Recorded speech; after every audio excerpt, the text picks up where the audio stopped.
बिस्मिल्लाहिर्रहमानिर्रहीम। अस्सलाम वालेकुम। क्या हाल है आप सबका। आज हम बना रहे हैं मज़ेदार सी फिरनी। बहुत ही आसान, 3 चीज़ों से बन जाती है ये, और बहुत ही आसान और बहुत ही मज़े की रेसिपी है। ठंडी ठंडी बहुत ही मज़े की लगती है गर्मियों में। तो चले बनाना शुरू करते हैं। बिस्मिल्लाहिर्रहमानिर्रहीम। फिरनी बनाने के लिए हमें चाहिए 1.5 लीटर दूध, फुल फैट मिल्क है ये। उसके साथ 6 टेबल स्पून ये वाले हमें चाहिए चावल के आटे के। अगर चावल का आटा नहीं है तो आप ग्राइंडर में पीस के उसका चावलों को पीस के उनका आटा बना लें। उसके साथ हमें चाहिए 1 कप चीनी या अकॉर्डिंग टू योर टेस्ट, और थोड़े से बादाम। तो चलिए शुरू करते हैं। सबसे पहले एक पतीले के अंदर मैं ये जो 1.5 लीटर दूध है ये ऐड करूंगी और इसको बॉयल आने तक मैं पकाऊंगी। और साथ ही इसके अंदर ये जो 1 कप चीनी है ये भी ऐड कर दूंगी। और वेट करते हैं इसके बॉयल आने का। जब तक दूध हमारा गर्म हो रहा है, मैं ये जो चावल का आटा है इसके अंदर थोड़ा सा पानी ऐड करके इसका एक स्मूथ सा पेस्ट बना लूंगी। जैसे हम कस्टर्ड को नहीं मिक्स करते, वैसे ही हम इसको भी मिक्स कर लेंगे।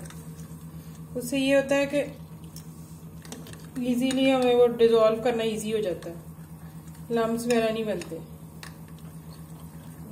इस तरह मैं जिस तरह कॉर्नफ्लोर या कस्टर्ड वगैरह हम मिक्स करते हैं, वैसे हम इसका स्मूथ सा एक पेस्ट बना लेंगे। तकरीबन 6 टेबल स्पून में मैं तकरीबन पौना कप पानी डालूंगी। पानी या ठंडा दूध, जो भी चीज़ डाली है हमने ठंडी ऐड करनी है, गर्म कुछ भी नहीं ऐड करना आपने। ये देखिए जी, दूध को बॉयल आ गया।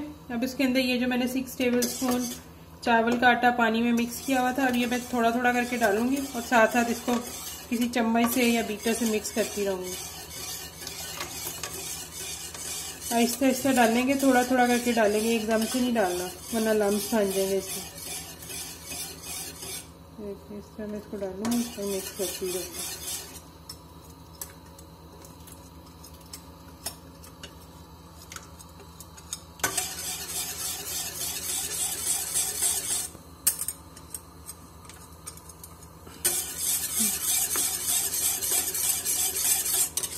और अब हम इसको मीडियम फ्लेम पे 10 से 15 मिनट के लिए पकाएंगे और इसको हिलाते रहेंगे, क्योंकि इसमें चीनी भी डाल दी हुई है। ये नीचे लगना स्टार्ट हो जाएगी अगर हम इसको नहीं हिलाएंगे तो, और लम्स भी बनेंगे। अब हमने इसको मुसलसल हिलाते जाना है 10-15 मिनट के लिए मीडियम हीट पे, जब तक ये गाढ़ी नहीं हो जाती। ये देखें 10 मिनट हुए हैं और ये हमारी ना गाढ़ी होना स्टार्ट हो गई है। यही फिरनी बहुत ज़्यादा हार्ड नहीं करना इसको, वरना ये बहुत थिक सी हो जाएगी।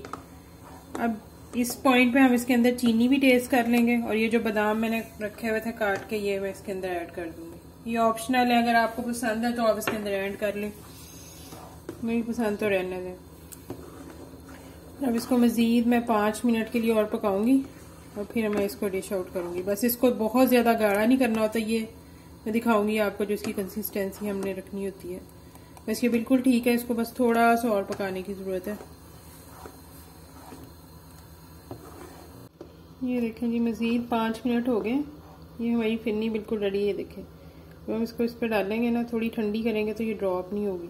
बस इस तरह की कंसिस्टेंसी हमें चाहिए इसकी, इससे ज़्यादा हमने इसको थिक नहीं करना। ये देखें, नज़र आ रहा है आपको, ये देखें ये ड्रॉप नहीं हो रही है, ऐसे नीचे को नहीं जा रही। बस इस तरह की हमने इसको रखना। मैं चूल्हे को करती हूँ बंद, इसको करती हूँ डिश आउट। ये देखें जी, फिरनी हमारी रेडी है। अब इसको मैंने थोड़े से बादाम और चांदी के वर्क से इसको मैंने सजा लिया। अब मैं इसको रखूंगी ओवरनाइट के लिए फ्रिज में, ताकि ये ठंडी हो जाए, क्योंकि ठंडी खाने का मजा आता है फिरनी। और आप इसको बनाइएगा और फिर मुझे जरूर बताइएगा कि आपको ये रेसिपी कैसी लगी। और अगर आपको ये रेसिपी अच्छी लगी हो तो वीडियो को लाइक करके चैनल को सब्सक्राइब कर लीजिएगा। ओके जी, अल्लाह हाफिज।